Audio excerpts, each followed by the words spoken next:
chính trong tuần. CPI của Anh tháng 7 tăng lên 10,1%, lập đỉnh 40 năm trong tháng 7 2022 khi đà tăng của thực phẩm và năng lượng tiếp tục gây áp lực lên hộ gia đình. Fed sẽ tiếp tục tăng lãi suất cho tới khi lạm phát giảm về ngưỡng mục tiêu 2%.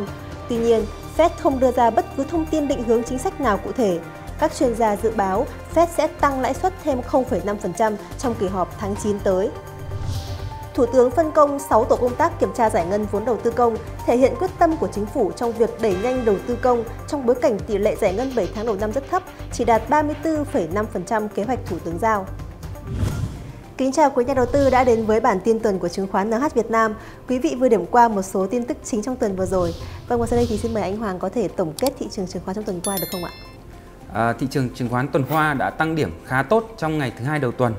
Tuy nhiên thì đã giảm điểm trong 4 ngày còn lại. Tổng kết tuần thì VN Index vẫn tăng gần 7 điểm, tương đương với mức tăng là 0,54%. Tuy vậy vẫn có khá nhiều nhóm ngành tăng điểm trong tuần qua, trong đó tăng tốt là nhóm công nghệ thông tin, bán lẻ, chứng khoán và ngân hàng. Điểm nhấn tuần qua là việc thị trường có dấu hiệu kéo trụ để đẩy chỉ số. Các trụ được sử dụng lần lượt là Vietcombank, Gas, VIX, Vinamilk và Sabeco. Thanh khoản tuần qua tiếp tục suy giảm 6,2% so với tuần trước đó. Trong đó thì chỉ có nhóm bán lẻ và công nghệ là có thanh khoản tăng, còn lại tất cả các nhóm ngành khác đều có thanh khoản giảm. Vâng, vậy không biết là tình hình mua bán của khối ngoại trong tuần qua như thế nào và diễn biến về lãi suất tỷ giá trong tuần qua như thế nào thưa anh? Trong tuần qua thì khối ngoại lại quay lại mua dòng với giá trị là 733 tỷ. Các mã được mua nhiều là Hòa Phát, HD Bank, PVD và Masan. Trong khi đó thì các mã bị bán nhiều là Vinhome, Kinh Bắc, DGC và Bình Sơn. Lãi suất qua đêm liên ngân hàng giảm mạnh tới 230 điểm cơ bản, về mức chỉ còn 1,99% một năm. Lãi suất trái phiếu chính phủ kỳ hạn 3 năm cũng giảm 10 điểm cơ bản, về mức là 3,15% một năm. Tỷ giá thì tăng 15 đồng lên mức là 23.235 đồng và 23.545 đồng cho chiều mua và bán. Vâng, xin cảm ơn anh. Vậy theo anh thì trong tuần này sẽ có những thông tin gì ảnh hưởng đến thị trường mà nhà đầu tư cần phải chú ý không ạ? Theo mình thì hiện tại thì đang là vùng trũng thông tin của thị trường, cả về thông tin tốt lẫn thông tin xấu. Các thông tin xấu như là Fed tăng lãi suất này, hay là lạm phát đang tăng rất là mạnh thì cũng đang dần qua đi. Tuy nhiên hiện tại thì cũng không có nhiều thông tin tốt để tạo ra được một cái động lực lớn cho thị trường ở thời điểm hiện tại. Tuy vậy thì cũng có một thông tin tạm gọi là tích cực. Đó là tuần này sẽ là tuần cuối cùng mà thị trường chứng khoán áp dụng thời gian giao dịch T+3. Kể từ sau tuần này thì thị trường chứng khoán Việt Nam sẽ áp dụng thời gian giao dịch đó là T+2.5, tức là nhà đầu tư đã có thể bán cổ phiếu kể từ chiều của phiên T+2 rồi. Và mình cũng rất là hy vọng rằng điều này sẽ tạo ra một cú hích lớn về giá trị giao dịch trong ngày, và qua đó thì chắc chắn là các công ty chứng khoán sẽ là nhóm công ty đầu tiên được hưởng lợi từ cái chính sách này của thị trường. Dạ vâng ạ, như anh Hoàng vừa nói thì thị trường đang ở vùng trũng thông tin ạ. Vậy thì trong bối cảnh mà thị trường thiếu vắng những thông tin như vậy thì tuần này anh có những cái chủ đề nào đáng quan tâm muốn giới thiệu với các nhà đầu tư không ạ? Vâng, như Nga nói thì thị trường đúng là đang ở trong cái vùng trũng thông tin, và trong bối cảnh mà thị trường vắng những thông tin tích cực và nóng hổi như vậy thì chúng tôi có đánh giá lại cái mức độ biến động giữa thị trường chứng khoán Mỹ và thị trường chứng khoán Việt Nam để xem xét xem là liệu thị trường chứng khoán Mỹ và Việt Nam có đi sát với nhau hay không, và qua đó thì đưa ra những cái dự đoán về thị trường chứng khoán Việt Nam trong thời gian ngắn hạn sắp tới. Từ đồ thị diễn biến của thị trường chứng khoán Mỹ thể hiện qua S&P 500 và thị trường chứng khoán Việt Nam thể hiện qua VN Index từ năm 2010 đến nay, tức là hơn 12 năm, thì chúng ta có thể đưa ra 3 kết luận như sau. Thứ nhất là cái mức độ tương đồng giữa thị trường chứng khoán Mỹ và thị trường chứng khoán Việt Nam là rất lớn.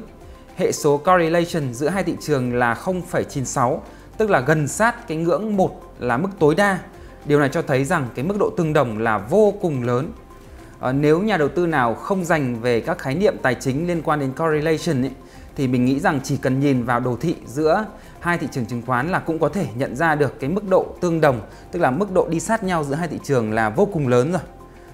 Tuy nhiên thì năm 2018 và năm 2019 thì có thể nói là 2 năm duy nhất mà thị trường chứng khoán Việt Nam và Mỹ không có cái sự tương đồng với nhau. Cụ thể là trong năm 2018 thì thị trường chứng khoán Việt Nam đã tăng mạnh hơn so với thị trường chứng khoán Mỹ rất là nhiều. Lý do là đến từ con sóng thoái vốn các doanh nghiệp nhà nước, trong đó thì phải kể đến là hai công ty Vinamilk và Sabeco. Thứ ba là chúng tôi cũng có vẽ lại cái đồ thị của S&P 500 và VN Index từ năm 2020 đến nay, tức là khoảng hơn 2 năm để nhà đầu tư có thể nhìn nhận rõ diễn biến giữa hai thị trường trong ngắn hạn. Và hệ số correlation giữa hai thị trường trong vòng hơn 2 năm qua là 0,964, tức là cũng gần sát cái ngưỡng 1 và cho thấy rằng mức độ biến động giữa hai thị trường là cũng vô cùng lớn.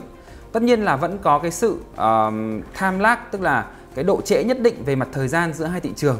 Cụ thể là năm 2020 thì thị trường chứng khoán Mỹ đã tăng trước, sau đó thì chững lại. Còn thị trường chứng khoán Việt Nam thì tăng sau. Tuy nhiên thì cái mức độ tăng sau đó của chứng khoán Việt Nam cũng không hề kém so với chứng khoán Mỹ. Và cuối cùng là bàn cho câu chuyện ngắn hạn hơn nữa. Từ năm 2022 đến nay, tức là khoảng tầm hơn nửa năm thì chúng ta có thể rút ra 3 cái kết luận như sau. Thứ nhất là thị trường chứng khoán Mỹ đã giảm trước chúng ta. Họ giảm từ khoảng tháng 1 năm 2022, còn chúng ta thì phải đến tháng 3 năm 2022 thì mới bắt đầu giảm điểm. Thứ hai là họ cũng hồi phục trước chúng ta. Họ hồi phục từ ngày 16 tháng 6, còn thị trường chứng khoán Việt Nam thì phải đến ngày mùng 6 tháng 7 mới chính thức là bước vào cái sự hồi phục. Và cuối cùng thì cũng là thông tin quan trọng nhất, thị trường chứng khoán Mỹ đến nay thì đã hồi phục được 55% mức giảm kể từ đỉnh rồi. Còn thị trường chứng khoán Việt Nam thì mới hồi phục được khoảng 1/3 mức giảm kể từ đỉnh thôi. Do đó nếu như chúng ta vẫn tiếp tục dựa trên giả định rằng thị trường chứng khoán Việt Nam sẽ tiếp tục đi sát theo thị trường chứng khoán Mỹ như đã bình luận trước đó, thì tức là chúng ta giả định rằng chúng ta sẽ hồi phục được 55% mức giảm kể từ đỉnh ấy. Thì hiện tại Việt Nam đã giảm từ mức đỉnh là 1.530 điểm xuống mức đáy là 1.145 điểm, tức là mức giảm là 385 điểm. Vậy nếu như chúng ta hồi phục được 55% của mức giảm 385 điểm này thì chúng ta giả định cái đỉnh của con sóng hồi lần này sẽ rơi vào khoảng tầm 1.357 điểm. Dạ vâng, như anh Hoàng nói thì thị trường có thể tăng điểm từ nay cho đến khoảng vùng 1.360 điểm đúng không ạ? Tức là tăng lên khoảng 100 điểm nữa. Và đây có thể nói là một cơ hội rất lớn cho các nhà đầu tư có thể gia tăng lợi nhuận của mình. Vậy thì với diễn biến của thị trường trong tuần qua thì anh nhận định thị trường ở thời điểm hiện tại như thế nào ạ? Có một số điểm mà mình muốn nhận định về thị trường ở thời điểm hiện tại. Thứ nhất là thị trường thì đang có dấu hiệu là kéo trụ để đẩy chỉ số. Các trụ được sử dụng lần lượt là các mã có vốn hóa lớn như là Vietcombank, Vinamilk, Gas, VIX, Vinhome và Sabeco. Trong khi đó, trong 2-3 ngày qua, dù thị trường chỉ giảm điểm rất là nhẹ thôi, nhưng mà số mã giảm điểm lại gấp từ 2,3 đến 2,5 lần số mã tăng điểm. Thứ hai là một số cổ phiếu thì đang có cái dấu hiệu phân phối ngắn hạn. Dấu hiệu phân phối ở đây thể hiện rằng giá trị giao dịch thì rất cao, tuy nhiên thì giá cổ phiếu lại không tăng, thậm chí là giảm. Các cổ phiếu có dấu hiệu có thể kể đến như là Hoa Sen, Nam Kim, Dick, HCM, Kinh Bắc hay là SSC.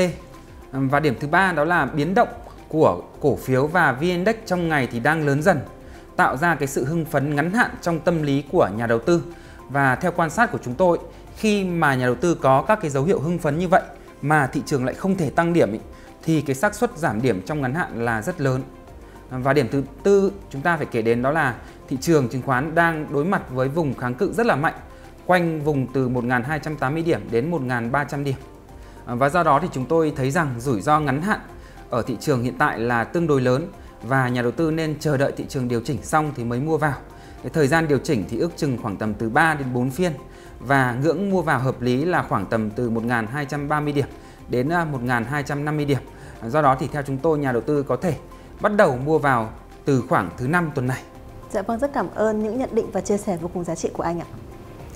Với những nội dung vừa rồi từ chứng khoán NH Việt Nam, chúng tôi hy vọng đã mang đến những thông tin hữu ích giúp quý vị có thể xây dựng được chiến lược giao dịch hiệu quả trong tuần này. Bản tin của chúng tôi được phát vào thứ Hai hàng tuần trên kênh YouTube Chứng khoán NH Việt Nam. Hãy đăng ký theo dõi kênh và nhấn vào chuông thông báo để có thể đón nhận những thông tin sớm nhất. Cảm ơn quý vị đã quan tâm theo dõi. Còn bây giờ xin chào tạm biệt và hẹn gặp lại quý vị trong những bản tin tiếp theo.